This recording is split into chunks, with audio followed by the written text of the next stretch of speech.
안녕하세요. 1년 번호 125장 옹약편제 6장입니다. 개강자문. 중유는 가사 종정 야연이까 자왈. 유야는 과하니 정정호의 하유리요. 왈. 사야는 가사 종정 야연이까 왈. 사야는 다라니 정정호의 하유리요. 왈. 구야는 가사 종정 야연이까 왈. 구야는 예하니 정정호의 하유리요. 季康子问：仲由可使从政也与？子曰：由也果，于从政乎何有？曰：次也可使从政也与？曰：次也达，于从政乎何有？曰：求也可使从政也与？曰：求也易，于从政乎何有？ 자, 이제 일반적인 해석을 한번 해드리겠습니다. 개강자가 물었습니다. 중유는 정치에 종사시킬만 합니까? 종정, 뭐 정치이긴 하지만 사실 행정입니다. 나라 일, 백성을 다스리는 일, 이런 일을 시킬만 한가? 이렇게 이제 질문을 한 겁니다. 이렇게 공자가 대답했습니다. 중유라면 과단성이 있지요. 정치에 종사함에 무슨 어려움이 있겠습니까? 그 다음 문제는 패턴이 똑같습니다. 그러니까 그대로만 보시면 됩니다. 다시 개강자가 물었습니다. 그렇다면 사는 정치에 종사시킬만 합니까? 공자가 대답했죠. 자사는 달한 사람이니 그가 정치에 종사함에 무슨 어려움이 있겠습니까? 이번엔 다시 염구에 대해서 물었습니다. 개강자가. 염구는 정치에 종사시킬만 합니까? 그랬더니 공자가 이렇게 대답을 했습니다. 염구는 예가 있으니 그가 정치에 종사함에 무슨 어려움이 있겠습니까? 이게 이제 직역에 가까운 이제 해석이었습니다. 그럼 한번 좀 보겠습니다. 먼저 개강자는 뭐 삼한중의 개씨 집안이죠. 삼한중의 공자 당시에는 이 개손씨들이 가장 이제 실권을 잡았는데, 이 개강자는 개문자, 개환자, 개강자로 이어지는데, 적어드릴까요? 개문자.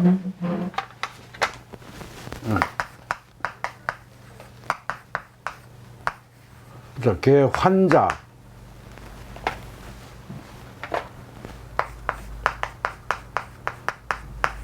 여기 나온 개강자, 이렇게 이제 이어집니다. 개문자는 개손, 뭐 개손씨는 개손을 성씨로 그대로 썼으니까요. 개손 행복. 사람 이름에 들어갈 때는 이 부자를 보라고 읽는다는 거 아실 겁니다. 그러면서 이 보자는 요거와 같다라는 것도 알고 계실 겁니다. 그 다음에 이 개환자는 개문자의 아들이며 개손사. 그 다음에 개강자는 개손비, 이게 이름입니다. 이 개손씨들이 공자 당시에는 가장 실권을 잡았었다. 바로 이 개강자가 이제 공자에게 물었죠. 자, 이게 이제 상황 설정을 한번 해보시면 될 겁니다. 아마 인물 추천을 받기 위해서 또한 자기들이 이제 쓰고 있는 비제, 특히 뭡니까? 읍제로 쓰는 공자 제자들에 대해서 품평을 좀 받고 싶은 그런 것 때문에 이렇게 질문을 했을 겁니다. 개강자가 이제 중유는 이제 뭐 제가 늘 말씀드립니다만은 공자 제자들 이름과 자 사이는 다 상보적인 연관 관계가 있기 때문에 구태여 외우실 필요 없이 연관을 시키면 금방 알 수 있습니다. 중유, 유자는 아시다시피 경유하다, 말미암다. 그러니까 길은 반드시 경유하죠, 그죠? 예를 들면 서울에서 부산을 간다 그러면 대전을 경유하게 됩니다. 그럼 서울과 부산, 대전을 이어서 부산을 잇는 것은 길이죠. 그게 길로 로자겠죠. 자로죠, 자로. 중유는 자로다라는 걸 알고 계시면 됩니다. 예, 거친 성격이었고 자로는 또 과감하고 그다음에 무슨 일이든지 잘 나서고 또 용기가 있고 용단이 있고 이런 성격이었습니다. 그 개강자가 이제 이 친구를 자기 좀 밑에 그 행정관을 좀 쓸까라는 생각이 있었는지 모르겠습니다. 그래서 물었습니다. 중유는 가사 종정야연이니까 종정 사는 걸 시키다는 거니까 종정 정치에 종사하다 이런 뜻이겠습니다만 지금으로 보면 행정에 종사시키다 이런 얘기죠. 야연이니까 야는 뭐 종결사고 여는 의문 종결사. 거기도 보면은 평성으로 읽어라 이렇게 돼 있는데 이걸 평성으로 읽으면 이 글자와 같아집니다. 이건 뭐 의문 종결사, 감탄 종결사 이렇게 붙으면 감탄 종결사가 되고 이렇게 붙이면 가벼운 의문 종결사가 되겠죠.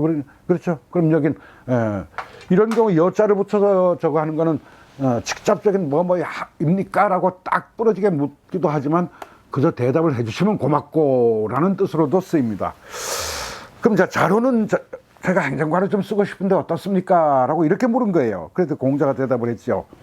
유야는 야자가 중간에 들어가면 이제 강조법이니까 유라고 하는 자로라고 하는 친구는 그 제자는 말이죠. 과해.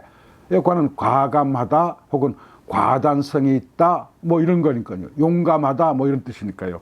어떤 일을 뭐 미루지 않고 해결을 탁탁탁탁 잘라서 잘합니다. 정치에는 그렇게 뭡니까 결단성을 내려서 딱 결정을 해야 될 그럴 때가 있잖아요.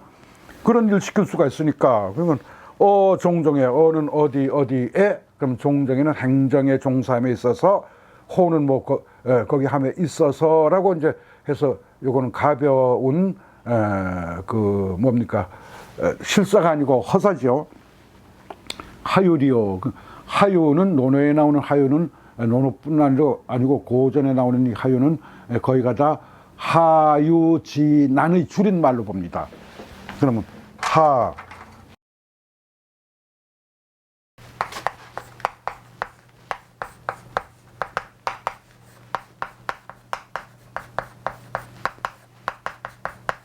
하자가 들어가면 의문 구절이 되겠고요. 이렇게 되겠죠. 그럼 무슨 어떤 어려움이 있겠습니까? 어렵지 않습니다. 쉽습니다. 시킬만 합니다. 이런 뜻이 되겠죠. 그죠? 하유는 그래서 하유 지난해 줄임말로 고전에는 많이 썼다. 그거 하시면 밑에는 같은 패턴이기 때문에 전혀 저기 할 게 없습니다. 뭐 문법적으로 어려울 게 없습니다. 그래 자로는 아주 과단성이 있어요. 그러니까 정치의 그 행정에 종사시킴에 어떤 어려움이 있겠습니까? 어려움 없습니다. 그 친구는 그런 일을 시키면 잘 됩니다.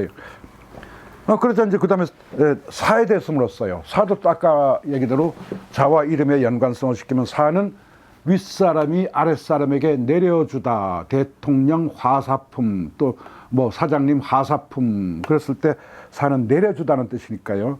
그럼 뭐예요? 상보적이다.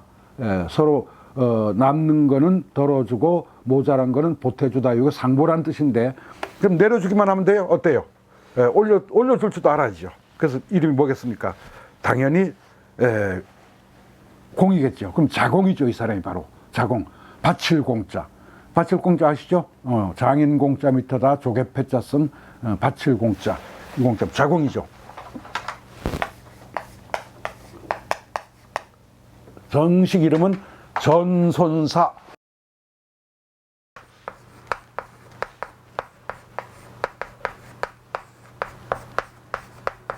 아까 사. 이 사자에 대해서 상대적이니까 공이죠. 그럼 자공 이렇게 된 거 금방 아실 겁니다. 전손사 이 성씨입니다. 그러면 전욱의 후손이기 때문에 이걸 성씨로 취했을 가능성이 있습니다. 전욱 들어보셨죠? 고대 오제 중에 황제, 전욱, 제곡, 그 다음에 요순 해서 그게 오제 아닙니까? 그러면 두 번째가 이제 전욱 황제인데 전욱 황제 그 후손일 가능성이 있어요. 그래서 그걸 성씨로 삼아서 전손을 성씨로 쓰고 이름은 사했다. 근데 사는 내려다 주다니까 바칠 줄도 알아라 해서 자공이었다라고 할 겁니다. 이 자공은 보세요. 자공은 사야는 다란히 뭐 두루두루 통달해 있어요. 뭐 이런 문제 해결되면 그 문제는 누구와 만나서 해결하면 됩니다. 또 이런 문제 있습니다. 이건 뭐 이런 사례를 가지고 적용하면 됩니다라고 통달해 있어요. 통달해 있으니 똑같죠. 뒤에는 뭐 어려운 거. 정정호의 하율이요. 정정이 뭐 행정의 종사함에 대해서 무슨 어려움이 있겠습니까? 그런 일은 이 친구에게 맡기면 되지요. 이런 얘기죠. 그럴 때 또 하나를 더 물었어요. 그러면 이제 개강자 계속 묻는 겁니다. 구야는 가사 정정야연이니까 이렇게 했어요. 그럼 구 무슨 구자죠? 구할 구자, 요구할 구자, 찾을 구자, 바랄 구자 아닙니까? 그럼 구하라 어떻게 해요? 얻을 것이다. 네가 소유하게 될 것이다. 뭐겠습니까? 염유지요. 이름이 성인 이런 염씨는 우리나라는 이제 없는데 염유. 그럼 유니까 뭐예요? 구지요. 그럼 염구입니다.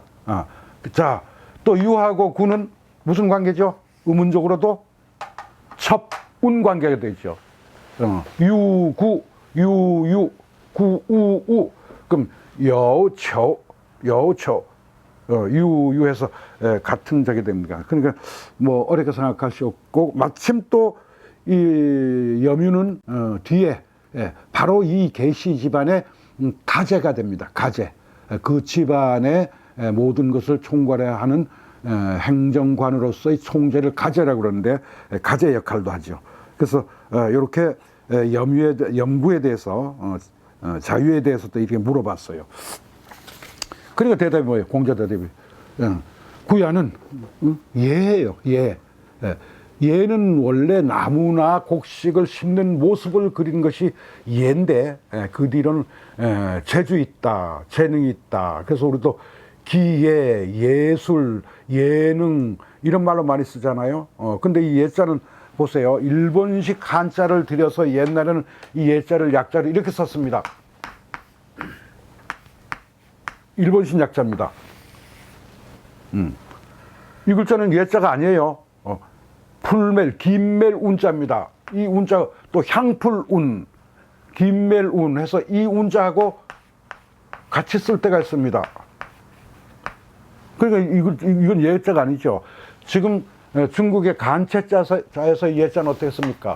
소두 밑에다가 세울자를 쓰죠.